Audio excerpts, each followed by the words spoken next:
ఏడుకొండలవాడ వెంకటరమణ గోవింద, శ్రీశైల మల్లికార్జున భగవానికి, పార్వతీ పదయే,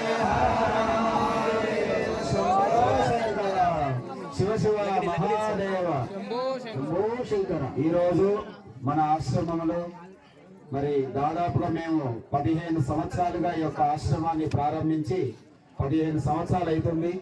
15 సంవత్సరాల నుండి దేవుని గుట్ట నుండి ఒక్కరు వచ్చిన వాళ్ళు లేరు. మాకు వేళ్ల మీద లెక్క పెడతాం మేము ఎవరు వచ్చినారనేది. బాబు నాయకు, రాముల నాయకు, లక్ష్మణ్ నాయకు, తర్వాత ఇంకొక నల్లగా ఉంటాడు అబ్బాయి, ఇటుకల వ్యాపారం చేస్తాడు, లాంగ్గా ఉంటాడు, ఆ బైక్ మీద వెళ్తుంటాడు ఆ అబ్బాయి. ఇంకా తర్వాత వీళ్ళే మాకు, ఇంకా అంతకంటే ఎవరు తెలియదు. మీ తండాలు ఎవరు ఏంటనేది కూడా నాకు తెలియదు. కానీ ఈ రోజు మరి ఇంత అద్భుతమైనటువంటి ఈ యొక్క ఇరుముడి వీళ్ళు దీక్ష చేశారు. మరి నారాయణ గారు వచ్చి అడిగినారు అన్నట్టు, స్వామీజీ మరి వాళ్ళు దీక్ష చేస్తారంట, మరి ఎలా ఏంటి అని అడిగితే, మరి అయ్యా వాళ్ళు మనకు పద్ధతిలో ఆశ్రమ విధానంగా ఉండాలి, ఎట్లా అట్లా ఉంటే మళ్ళీ ఇబ్బంది అవుతుంది అని చెప్తే సరే అని చెప్పేసి మరి వాళ్ళు ఒప్పుకోవడం జరిగింది.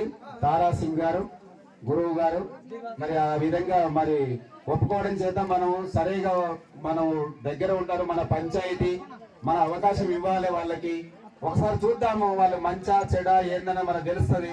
ఎవరైనా మనం స్నేహం చేస్తేనే కదా వాళ్ళతో మనకు మంచి చెడ తెలిసేది. కాబట్టి అలాగా మరి వాళ్ళతో మన 40 రోజుల కార్యక్రమము అవకాశం ఇచ్చాము. ఇంతవరకు రూములు లేవు మా దగ్గర. మరి దాదాపుగా ఇప్పుడు సంవత్సరం నుండి రూములు కూడా కట్టినాం కాబట్టి వాళ్ళకు వసతి ఉంది, మరి రూములు వ్యవస్థ ఉండని అని చెప్పేసి మేము వాళ్ళకు అవకాశం ఇవ్వడం జరిగింది అన్నట్టు.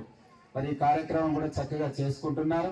ఈ కార్యక్రమానికి మరి వెంకటరమణ గారు, చేడం వెంకటరమణ గారు అన్నదాన కార్యకర్త, మరి అదే విధంగా ఉల్లబై ఆదిరెడ్డి గారు, మరి నారాయణ గారు, బుక్క నారాయణ గారు అన్నదానం, తర్వాత మరి అదే విధంగా మన అది పూల వెంకయ్య గారు, మరి అదే విధంగా ఉల్లబై ఆదిరెడ్డి గారు, మన పాల యాదిరెడ్డి గారు, మరి ఇంకా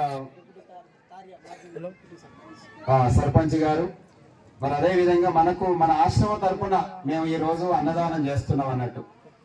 మీకు ఎవరు ఇచ్చారో మాకు సంబంధం లేదు.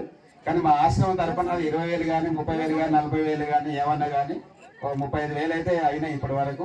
అవన్నీ మేము మా ఆశ్రమం తరఫున కార్యక్రమానికి మీకు అన్నదానం చేయాలి. మీరు మా ఆశ్రమానికి వచ్చారు, మా దగ్గర మీరు చేస్తున్నప్పుడు మేము మీకు ఒకటి ఏదో చేయాలి కదా. అది కష్టమైనా ఇబ్బంది అయినా ఏమైనా కానీ అన్నదానం చేయాలి. కాబట్టి అనుకున్నాము. నారాయణ గారు, మా బృందం, మా కమిటీ, ఆశ్రమ మెంబర్లు అందరం కలిసి, రామచంద్రారెడ్డి గారు, మరి ఇట్లా వీళ్ళందరూ, మన రవీంద్రాచారి గారు, వీళ్ళందరూ కూడా అనుకొని మేము ఈ యొక్క కార్యక్రమానికి ఎంతైనా మనం చేద్దాం అనుకున్నాం. ఆ కార్యక్రమం ఈ రోజు ఆశ్రమం తరఫున మీకు అన్నదాన కార్యక్రమం జరుగుతుంది. మరి అటువంటి మాకు అవకాశం ఇచ్చినందుకు మీకు అందరికీ, స్వాములకి, దేనుగుట్ట తండ భక్తులకి, అమ్మగారులకి, అయ్యగారులకి అందరికీ కూడా ధన్యవాదాలు. మరి ఇంకోటి ఏంటంటే, మనకు ఈ యొక్క కార్యక్రమానికి ఒకరు ముఖ్యమైన స్వామీజీ రావాలనుకున్నా స్వామీజీకి వీలు పడక రాలేదు. వాళ్ళందరూ ఆశీర్వాదం ఉండాలి పెద్దవాళ్ళదని.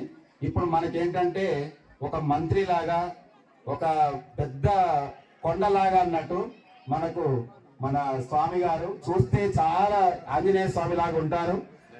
మన